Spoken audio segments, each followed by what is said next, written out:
Hi friends, welcome to day 39 Daily Current Affairs. Today first news is 7 killed after glacial burst in Uttarakhand. This is due to construction work is going in on the Rishiganga and Dhauliganga rivers for the hydel projects. Over 125 were missing and 7 were killed. ITBP rescues workers stuck in tunnel. Covered in mud, several men were safely pulled out from a slush-covered tunnel by Indo-Tibetan border police personnel in the Tapovan power area. Experts point to climate change impact.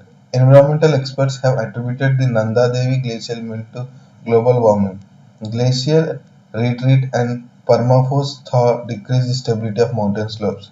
Dhauliganga flowing at an all-time high. The water level of Dhauliganga rivers at Joshimath flowed at a perilously high level, breaching all records, Central Water Commission officials said after a part of Nanda Devi glacier broke off. 7 persons were killed and over 125 reported missing after a glacial burst on Nanda Devi triggered an avalanche and caused flash floods in Rishiganga and Dhauliganga rivers in Chamoli district of Uttarakhand on Sunday. The number of missing persons could rise as details were still being ascertained. Uttarakhand Chief Minister T.S. Rawat said at a press conference in Dehradun in the evening, videos of gushing waters and rising dust went viral on social media as flood warnings were issued in downstream Uttar Pradesh for what was described as a glacial burst by the Centre's National Crisis Management Committee by Cabinet Secretary Rajiv Gauba. A worker being rescued from a tunnel at Tapovan Haidar project which was washed away after the glacial burst in Uttarakhand on Sunday. Okay. You can see the glacial burst of yesterday's image. More than 100 laborers working on the Rishiganga power project in Uttarakhand are missing following the massive flooding on Sunday. Yesterday's view. Next. Disinvestment will be squeaky clean.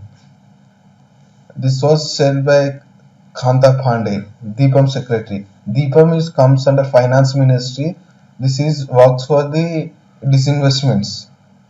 This will take care of all the disinvestment plans by DIPAM only under finance ministry.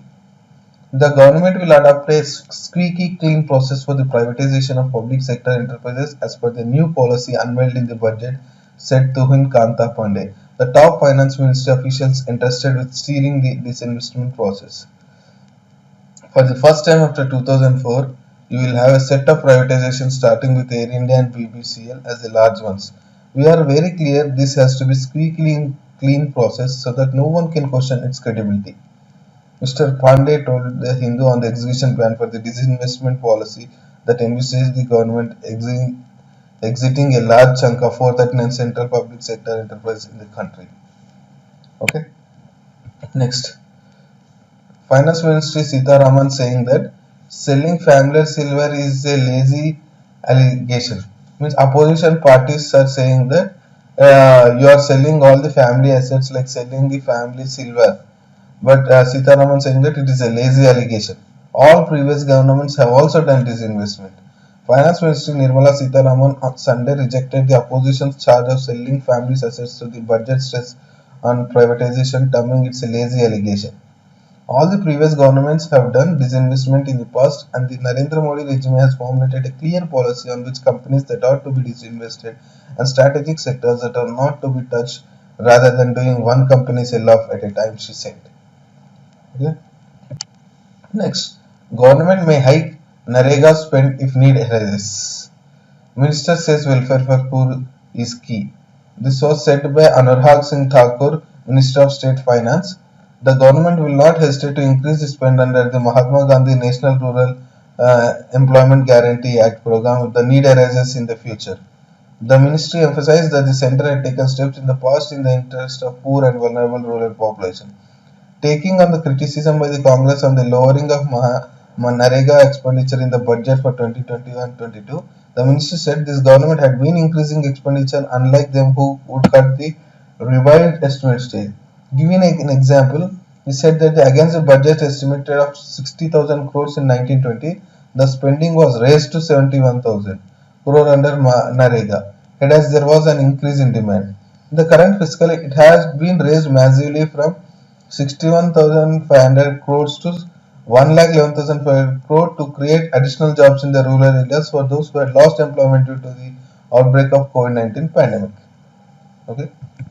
Next, India has transgressed LAC more often than China, said by Minister of State for State Transport and Highways VK Singh. He is saying that not China only transgressed the LAC, means they are coming. If there is a limit like this, China is coming crossing the limit, transgress the limit. China, everyone says China is doing this, but this Minister of State Minister of State for State Transport and Highways Minister saying that India also so many times transgressed from here to here, but we didn't expose that. Speaking to the media in Madurai, the former army chief said that the border with China had never been demarcated. China had transgressed many times over the years with its own perception of the LIC. Similarly, none of you come to know how many times we have transgressed as per our perception. Chinese media does not cover it. Okay. Next. Ukraine looking at defense purchases from India. 4 agreements worth $17 billion signed at Aero India. Ukraine is looking to procure some military hardware from India in addition to efforts to deepen its presence in the Indian defense market, said Yuri Husev, General Director of Ukroboron Forum, the umbrella corporation of Ukraine state defense companies. The two sides will discuss a range of proposals to take forward bilateral cooperation at the bilateral working group meeting between the two defense ministers in April.